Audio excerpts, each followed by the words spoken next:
Have you ever met someone that told you everything you wanted to hear? It was too good to be true. They were telling you everything that you could possibly dream of. And then when you go to date them, they change completely. It can be very frustrating because after spending so much time, energy, and investment, sometimes you don't realize for years who this person really is, regardless of what they told you in the beginning.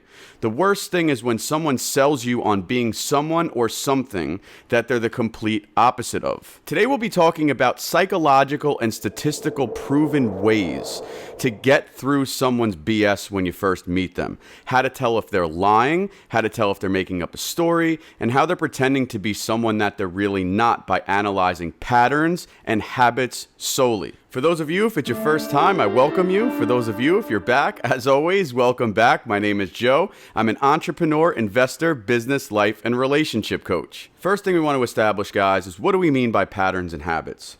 We know that history repeats itself. And if you think about it logically, when people live a certain lifestyle, similar people to what they do, they're going to have the same type of habits and patterns that come with it. Let's start simple. Someone like yourself. And you don't have to judge every aspect of your life, but just take one or maybe all of it. Your finances, your contribution, your health and wellness, your self-improvement, or maybe all of it together. You're at a certain level in your life.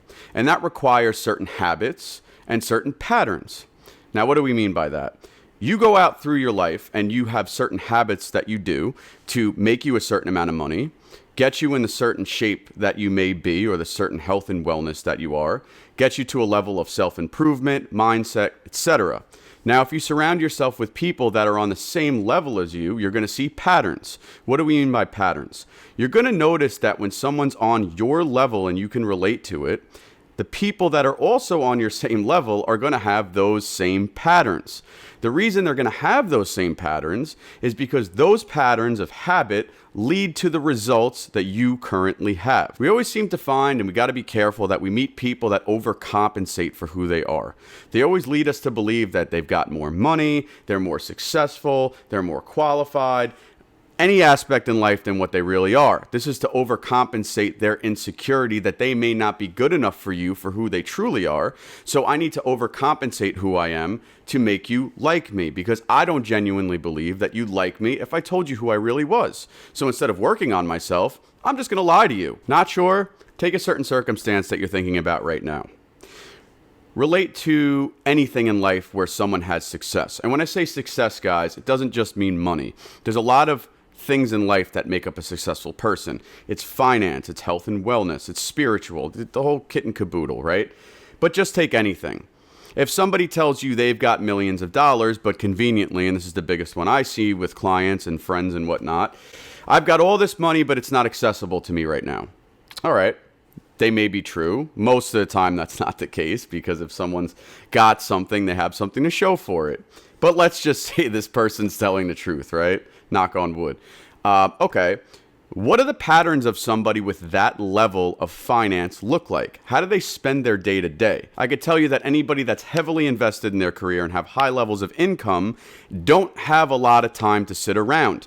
So if you're noticing that their patterns of activity are not consistent with those of a level of that success and that money, they probably don't have it. Why? Because if they had it, they'd have something to show for it, and their actions would align with those patterns and habits of somebody that was on that level of success. Let's use an easier example. If somebody was preaching to you that they were so into the gym and they went 5-6 days a week and they were always watching what they were eating and they were always on a diet, but when you look at them, you can say, that may be the case, but kind of looking at you, not judgmental, it doesn't really seem like what you're telling me aligns with your actions and what I'm seeing, because if that were the case, your habits would be different and the result in front of me would be different. Why do we say that? Because people with certain habits and certain patterns conveniently have the same type of results. It all comes down to values, but it also comes down to results. If you think about it logically, if we work out more, we'll be in better shape. If we eat less and move more, we'll lose weight. Same goes for every other aspect in life: learning, self-improvement, finance. When you up and raise your standards to the next level, the results will show. The The problem is when someone claims to have the results without the day-to-day actions and without anything to show for it. Ladies out there, I know men always like to gloat that they've got so much money, but if you're with a guy that does not have the money to even do things for himself, I hate to tell you the whole I have it on the way or I've got it tied up right now, regardless if that may be the case or not, you're always going to have something to show for it, let alone to be able to take care of yourself. So if you don't even have it to show to take care of yourself based off of patterns and habits of successful people that are on that level, I could tell you that it's probably not true if we relate to patterns and habits. And most people don't realize that if you just take the time and effort to really work on yourself and invest in yourself and just become a better person all around, self-improvement, finance, wealth, health, contribution, the results will come, and you do not need to be deceptive to other people. By people being deceptive and overcompensating for who they are, just flat out lying, they are making up for something in their own insecurity that they know they don't have, because deep down, what that message is saying is that if I told you who I really was and what I had, you wouldn't accept me.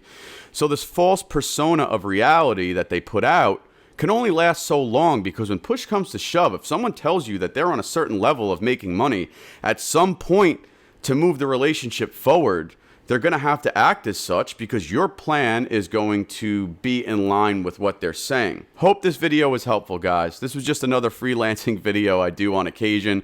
Just something that's the top of my mind. As always, I appreciate you for watching. If you haven't already, like and subscribe so you don't miss any of the other self-improvement material on the channel. As always, I appreciate you guys. Check you on the next video.